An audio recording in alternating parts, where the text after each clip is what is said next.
Let me say this slowly and without apology. You were lied to, not by accident, not by ignorance, but by design. If you were born African or descended from Africa, everything you were taught about your own continent was filtered, edited, and sanitized before it ever reached you. They never taught you Africa as a civilization. They taught you Africa as a problem. They never taught you Africa as a producer of knowledge. They taught you Africa as a recipient of aid. They never taught you Africa as a decision maker. They taught you Africa as a space that must be managed. And the most dangerous part? Many of us repeated these lessons ourselves. I know, because I learned them too. I learned a version of history where Africa only enters the story when Europeans arrive. I learned textbooks where our empires were footnotes and their explorers were heroes. I learned to memorize dates of colonization, but never the systems that replaced it and still operate today. Ask yourself this honestly. How can a continent that supplies the uranium for nuclear power, the cobalt for electric cars, the gold for global reserves, and the oil for modern economies be called poor without someone lying? How can a continent that feeds the world be told it cannot feed itself? How can a people constantly intervened in be blamed for instability? You were taught to accept these contradictions quietly. And when you questioned them, you were told you were emotional. You were told you were radical. You were told you were being unrealistic. That is not education. That is conditioning. Because here is the truth, they avoid saying out loud. Africa's greatest threat has never been incompetence. It has been obedience. Obedience to borders we did not draw. Obedience to economic rules we did not write. Obedience to narratives that strip us of dignity while calling it order. Encrusted. Some of you watching this live in Africa. Some of you live in the diaspora in the United States, in Europe, in Canada. Let me ask you directly. If you live abroad, do you feel you belong there, or are you tolerated? Were you taught that Africa is something to escape, not return to? Were you taught that Africa must always be saved by someone else? That is not accidental teaching. That is preparation for extraction, for control, for silence. And the worst lie of all is this one. That Africa must choose stability at any price. Stability that protects exploitation is not peace. Stability that rewards submission is not safety. Stability that demands you stay quiet while your resources leave is not stability, it is captivity. I am not here to comfort you. I am here to wake you. Because once you see the pattern, you cannot unsee it. Once you recognize the lie, neutrality becomes impossible. So tell me in the comments and do not soften it. Were you taught the truth about Africa, or were you trained to doubt it? And write where you are watching from. Because this conversation is bigger than one country now. Let me confront the most insulting sentence ever spoken about us. Africa is poor.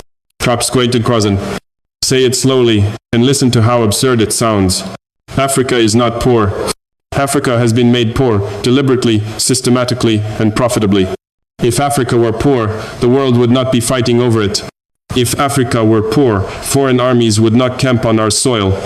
If Africa were poor, multinational corporations would not risk coups, sanctions, and wars to keep their access. You cannot call a house empty while you are stealing furniture from it every night. Africa produces over 70% of the world's cobalt, the mineral that powers electric vehicles and smartphones. Africa supplies uranium that lights cities thousands of kilometers away. Africa exports gold, oil, gas, diamonds, lithium, manganese, cacao, cotton, the raw spine of the global economy. And yet we are told we are poor. No, we are stripped. We are told Africa cannot develop, but Africa has never been allowed to keep value. We export raw materials cheap. They return refined, expensive, and controlled. We dig. They price. We bleed. They brand. That is not a failure of intelligence. That is a system. And here is the part that should make you angry. They trained us to feel ashamed of this lie. Ashamed when someone calls Africa backward. Thanks for watching. Ashamed when aid is announced as if it were generosity, not compensation.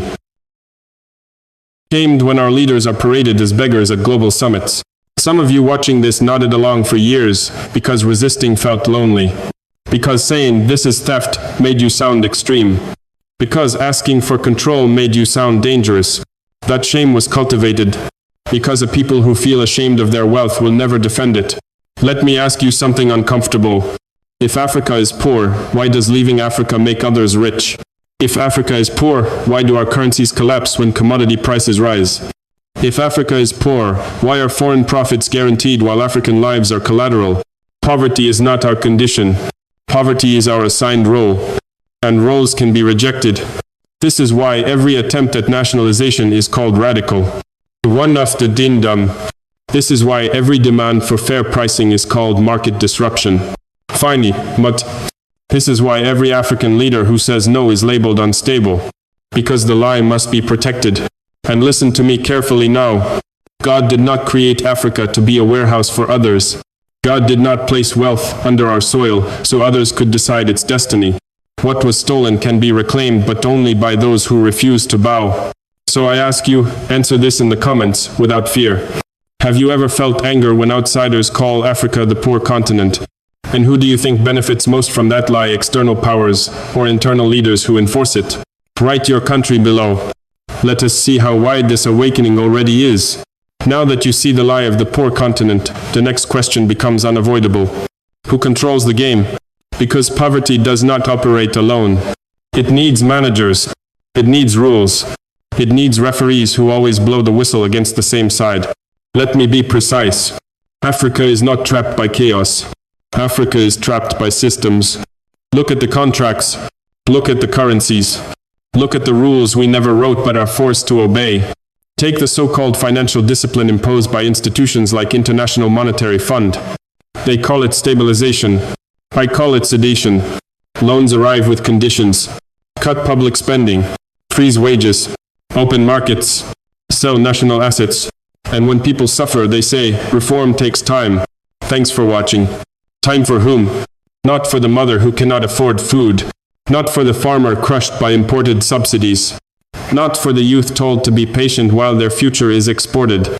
Then there is the currency chain. The CFA franc. A currency printed outside our borders. Reserves locked abroad. Monetary policy decided without our consent. They call it stability. But stability for whom? A currency that cannot serve industry. A currency that rewards imports and punishes production. A currency that keeps our economies obedient by design. And let us talk about trade rules. Africa exports raw materials with zero leverage. Africa imports finished goods at full price. When we try to protect local industries, they call it protectionism. Unquote. When they subsidize theirs, they call it strategy. Purse. Same actions, different labels. And then there is the most dangerous weapon of all, the narrative. Media that speaks about Africa, never with Africa. Crisis amplified. Progress minimized. Resistance framed as instability. A leader who obeys becomes moderate. End quote. A leader who resists becomes authoritarian. No, done. This is not journalism. This is conditioning. But here is where the truth gets uncomfortable. None of this works without internal collaborators. Let me say it plainly. External power cannot rule Africa alone. It needs African hands to sign the papers, African mouths to repeat the talking points, African uniforms to enforce decisions made elsewhere. This is where betrayal enters. Not every enemy speaks with a foreign accent. Some wear our flags. Some pray with us. Some campaign in our neighborhoods. They trade fear for favor. They trade sovereignty for protection. They trade your future for their comfort. So, answer this honestly. Who harms Africa more, external powers that exploit us, or internal leaders who enable them? Do not rush the answer. Because both exist, but only one survives on your silence. And understand this. God does not bless systems built on injustice. God does not reward obedience to exploitation. Truth demands confrontation first with the world, then with ourselves. This is why the moment Africa begins to question the rules, everything shakes. Because the game survives only as long as players believe it is fair. Transition to Chapter 4. Once you identify the controllers, the next step is inevitable, understanding how fear is used to keep you obedient. Write your country in the comments. Say who you think controls the game. And if this speaks what you have felt but never said, like the video and subscribe. Let us confront the most dangerous myth ever sold to Africa. That obedience brings safety. We were told, comply and you will be protected. Sign and you will be supported. Obey and you will be rewarded. History proves the opposite. Every time Africa obeyed, it did not become safer.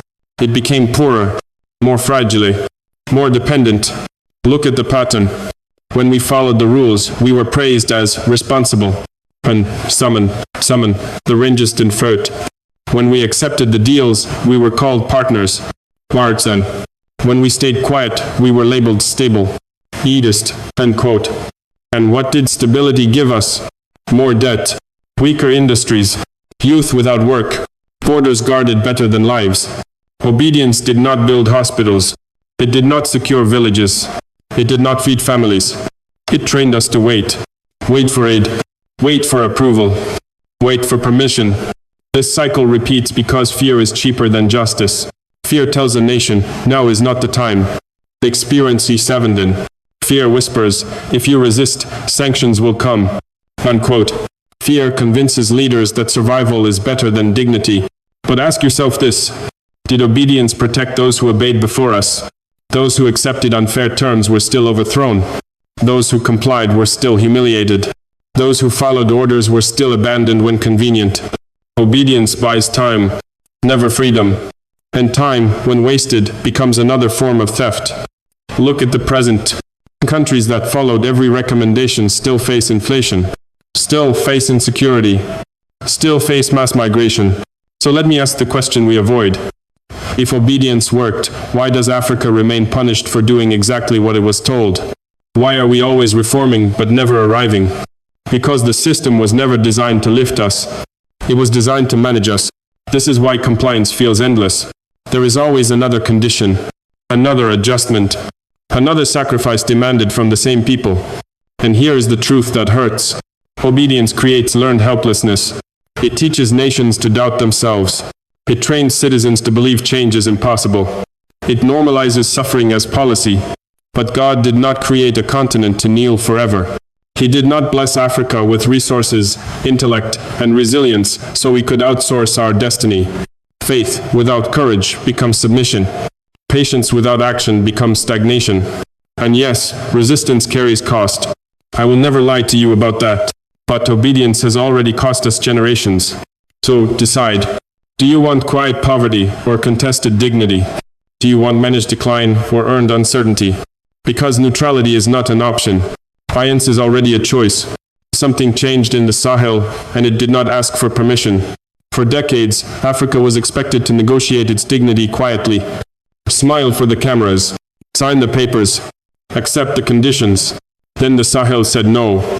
Not as a slogan, as a decision. This is not a story about heroes. It is a story about structure. What happened in Mali, Burkina Faso, and Niger is not personality worship. It is a rupture in behavior, a refusal to continue as a managed space. The Alliance des États du Sahel did not emerge to impress anyone. It emerged to survive. When sanctions arrived, the bloc did not collapse. When isolation followed, it adapted. When pressure intensified, it coordinated. That is the shock. Not defiance for applause, coordination for leverage. This is why names matter only as signals, not saviors. Ibrahim Traoré did not invent resistance. Assimi Goïta did not awaken history. They stepped into a moment where the old script stopped working. And the moment demanded clarity. The Sahel did not ask, how do we look? Censor. It asked, how do we live? Thanks for watching. One military posture replaced 3 fragmented ones. One development bank replaced dependency theater. One media strategy challenged a narrative monopoly. This is not rebellion. This is statecraft under pressure. First time in a long time, Africans watched governments move from victimhood to authorship, from reaction to initiative, from apology to position. And that terrified the system, because once Africa learns to say no together, the price of coercion multiplies. Sanctions become blunt. Threats lose clarity. Divide and rule weakens. Let me be precise. The Sahel model is not perfect. It is not finished. It is not immune to failure. But it does something radical. It changes the direction of accountability. Instead of asking, what will donors say? It asks, what will our people endure? Nines. Instead of optimizing for headlines abroad, it optimizes for survival at home. That shift from external validation to internal obligation is the real revolution. And this is why the backlash is so loud. Not because the Sahel is reckless, but because it demonstrates something contagious. That Africa can negotiate as a bloc. That Africa can set conditions. That Africa can absorb pain without surrendering agency. This is not about one region winning. It is about a precedent spreading. When one country resists, it is isolated. When three coordinate, the system recalculates. So ask yourself and answer honestly. If this model fails, will it be because Africans rejected it? Or because the cost of independence was deliberately inflated? And if it succeeds, who loses control? They ask us a question that sounds reasonable, almost compassionate. Do you want stability, or do you want sovereignty? Reason, equad tuxeminent. As if the two were enemies. As if dignity were reckless. As if obedience were peace. Let me speak plainly. Africa has tried stability at any price. We paid with silence. We paid with resources. We paid with the future of our children. And what did we receive? Calm cemeteries, orderly poverty, predictable humiliation. Stability that demands submission is not stability. It is anesthesia. They say, be patient. Verse 10. They say, this is not the right time. They say, change slowly, or you will suffer. He is a right touchist. But look at our history. We suffered while we waited. We suffered while we complied. We suffered while we prayed for approval that never came. So let me ask you quietly, honestly, if suffering is unavoidable, should it be the price of obedience or the cost of becoming free? Because sovereignty is not cheap. It never was. Every people who stood upright paid something first, not because they were reckless, but because systems do not loosen their grip voluntarily. They want Africa calm, not conscious, predictable, not principled, manageable, not meaningful. They fear instability, they say. But whose instability? The instability of markets, or the instability of injustice finally exposed? Here is where faith enters not as decoration, but as judgment. God did not create a continent to kneel forever. God did not design a people to be permanent suppliers of raw pain. Scripture never promised comfort to those who walk in truth. It promised presence. Dignity has always required sacrifice, but humiliation guarantees decay. This is the moral line they never want us to cross. Because once a people decides that dignity is worth discomfort, fear stops working. Sanctions lose their magic. Threats lose their leverage. Isolation loses its terror. And yes, there will be consequences. Anyone who tells you otherwise is lying. But ask yourself this. How many consequences have we already endured for choices we did not make? How many lives were lost to protect arrangements that never protected us? Sovereignty is not chaos. It is responsibility. Responsibility to build systems that serve people, not patrons. Responsibility to fail forward, not submit backward. Responsibility to answer to our children, not foreign expectations. This is not a call to recklessness. It is a call to honesty. If stability means staying small, then stability is too expensive. If sovereignty demands courage, then courage is overdue. Write in the comments, stability at any cost or self-determination, even if it costs us comfort. If this question unsettles you, like the video. If it speaks what you've been afraid to say, subscribe. Now I am speaking to you directly, not as a spectator, not as a commentator, but as family.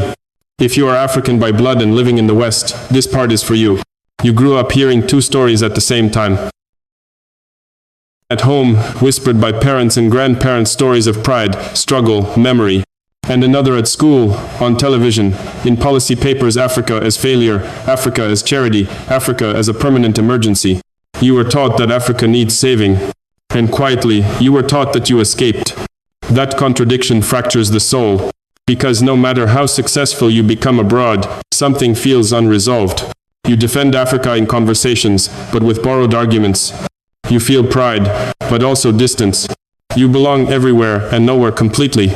Let me ask you something uncomfortable.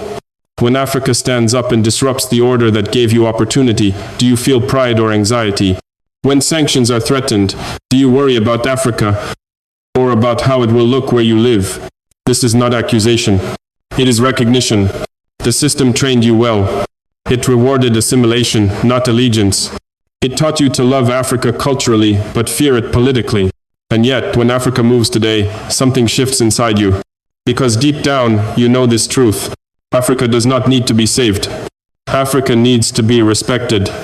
You were told that progress comes only from outside.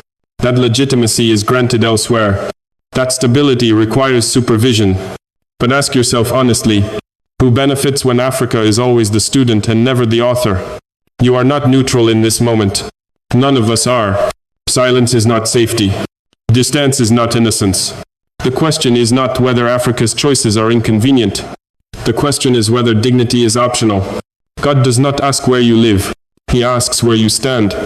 You do not owe blind loyalty to any leader, but you do owe truth to your own history. Africa's awakening will not wait for diaspora comfort, and diaspora identity will remain fractured until Africa is whole. So decide who you are. Are you a bridge or a buffer? A witness or a translator for excuses? Write this in the comments, without hiding. If you are African in the diaspora, where do you feel you truly belong? And one more thing. If Africa no longer begs, will you still stand with her? If this spoke to you, subscribe. If it unsettled you, share it. Now, we arrive at the moment many people avoid. Because awareness is comfortable. Action is not. Knowing the truth does not change history. Choosing sides does. You have listened this far, which already separates you from the noise. But listening alone is not resistance. Understanding alone is not courage. So, let me be clear about what comes next. You do not need permission. You do not need a title. You do not need to wait for a perfect leader. What Africa needs now is something more dangerous to power than protests or slogans. It needs organized consciousness. Start where you are. In your language. In your community. Challenge lies when you hear them, especially when they are repeated politely. Correct history when it is distorted, especially in small conversations. Support African voices, African media, African analysis, especially when algorithms try to bury them. This is not about shouting louder. It is about refusing to shrink. If you live on the continent, stop outsourcing responsibility to leaders alone. Power survives when citizens withdraw. Sovereignty is not a gift, it is a daily discipline. If you live in the diaspora, stop treating Africa like a memory or a cause. It is a living political reality. Your voice travels farther than you think. Your silence also speaks. And yes, this will cost you comfort. Truth always does. God never promised safety to people who walk upright. He promised presence. And history shows that no people who chose dignity were ever truly defeated, only delayed.